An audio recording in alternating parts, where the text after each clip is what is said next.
السلام علیکم ورحمۃ اللہ. اذان دے دیں.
أشهد أن محمدا رسول الله.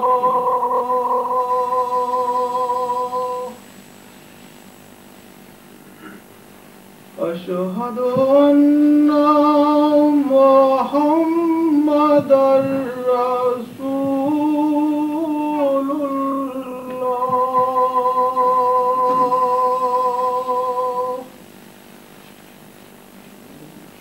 حي على الصلاة.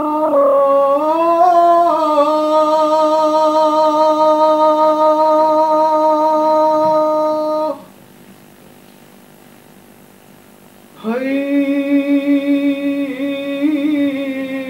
على الصلاة.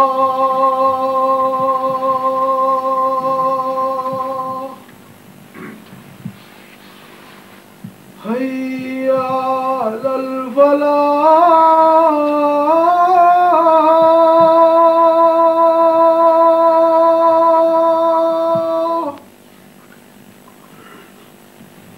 حي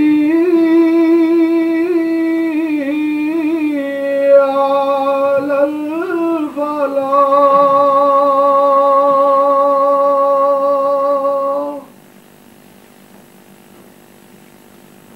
الله أكبر الله أكبر. لا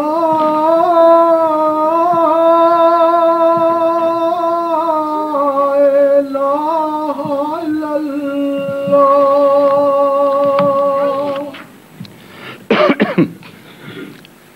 أشهد أن لا إله إلا الله وحده لا شريك له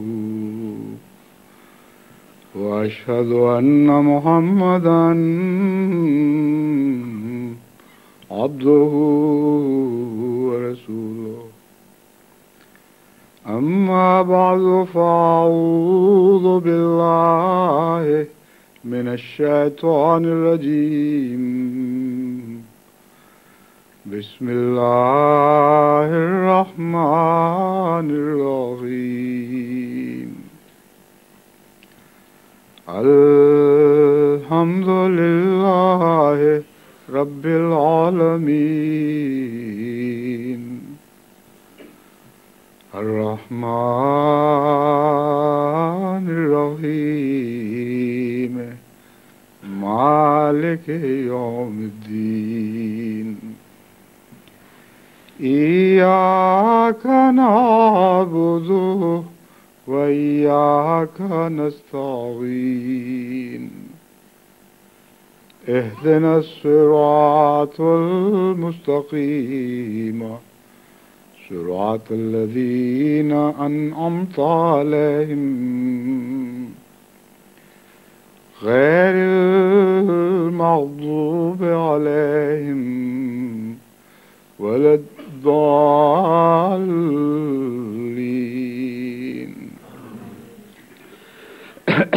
آج کا یہ خطبہ میں ہالینڈ کی جماعت نونسپیٹ سے دے رہا ہوں، جہاں مجلس خدام الاحمدیہ ہالینڈ کے سالانہ اجتماع میں شرکت کے لیے حاضر ہوا ہوں۔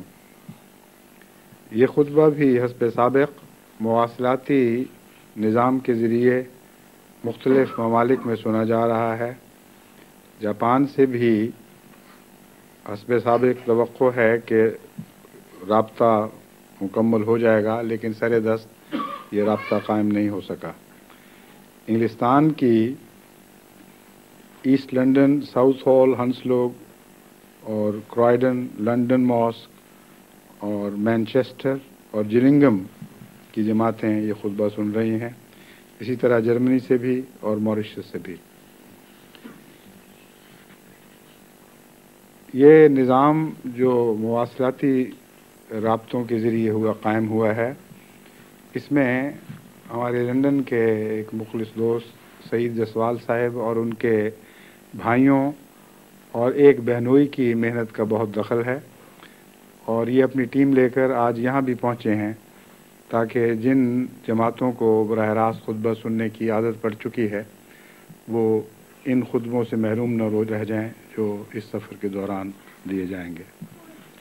اس تمہید کے بعد اب میں اصل مضمون کی طرف لوٹتا ہوں، جو ایک سلسلے کی صورت میں جاری ہوا ہے اور جس کا تعلق سورہ فاتحہ کی اس دعا سے ہے کہ اہدنا الصراط المستقیم صراط الذین انعمت علیہم، اے ہمارے اللہ ہمیں صراط مستقیم پر چلا، اس صراط مستقیم پر جس پر وہ لوگ چلتے رہے جن پر تو نے انعام نازل فرمائے۔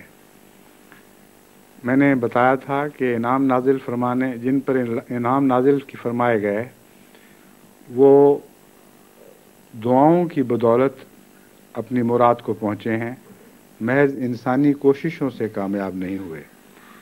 اور ہمارے لیے بھی سورہ فاتحہ کی اس دعا نے قرآنی دعاؤں کا ایک سلسلہ کھول دیا ہے، اور اس سلسلے کا قرآن کریم میں ذکر مکمل طور پر محفوظ ہے۔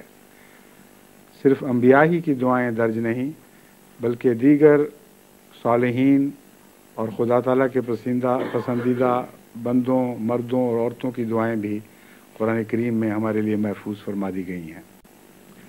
آج کے لیے پہلی دعا اولاد کی دعا ہے، جو اپنے والدین کے لیے اسے کرنی چاہیے، اور یہ وہ دعا ہے جو الہامی دعا ہے ان معنوں میں کہ اللہ تعالیٰ نے خود حضرت اقدس محمد مصطفیٰ صلی اللہ علیہ وآلہ وسلم اور آپ کی امت کو سکھائی۔ دعا تو یہ ہے رب ارحمہما کما ربیانی صغیرہ، اے میرے رب ان دونوں پر، میرے والد اور میری والدہ پر اس طرح رحم فرما جس طرح بچپن سے یہ میری تربیت کرتے چلے آئے ہیں۔ لیکن اس دعا کی گہرائی کو سمجھنے کے لیے اس کا وہ پس منظر جاننا ضروری ہے جو یہی آیت کریمہ ہمارے سامنے کھول کر رکھ رہی ہے۔ پس پوری آیت کو پڑھنے کے بعد اس دعا کی اہمیت بھی سمجھ آتی ہے اور کن کن باتوں کو مد نظر رکھتے ہوئے یہ دعا کرنی چاہیے، یہ مضمون ہم پر روشن ہو جاتا ہے۔ آیت یہ ہے وَقَضَىٰ رَبُّكَ أَلَّا تَعْبُدُوا إِلَّا إِيَّاهُ وَبِالْوَالِدَيْنِ إِحْسَانًا، کہ اللہ تعالیٰ نے یہ مقدر فرما دیا ہے، یہ فیصلہ کر دیا ہے، یعنی اللہ تعالیٰ کی وجہ لفظ ہے ربوں کا، تیرے رب نے، اے محمد صلی اللہ علیہ وسلم تیرے رب نے یہ فیصلہ صادر فرما دیا ہے اللہ تعبدوا الا ایاہ، کہ تم اس کے سوا کسی کی عبادت نہ کرو، وبالوالدین احسانا، اور والدین کے ساتھ احسان کا سلوک کرو۔ اتنی بڑی اہمیت ہے والدین کے ساتھ نیکی کے برتاؤ کی کہ توحید کی تعلیم کے بعد دوسرے درجے پر خدا نے جس بات کا فیصلہ فرمایا وہ یہ تھا کہ اپنے والدین کے ساتھ حسن سلوک کرو۔ احسان کا لفظ کن معنوں میں استعمال ہوا ہے اس کے متعلق میں پھر دوبارہ آپ سے بات کروں گا۔ اما یبلغن عندک الکبر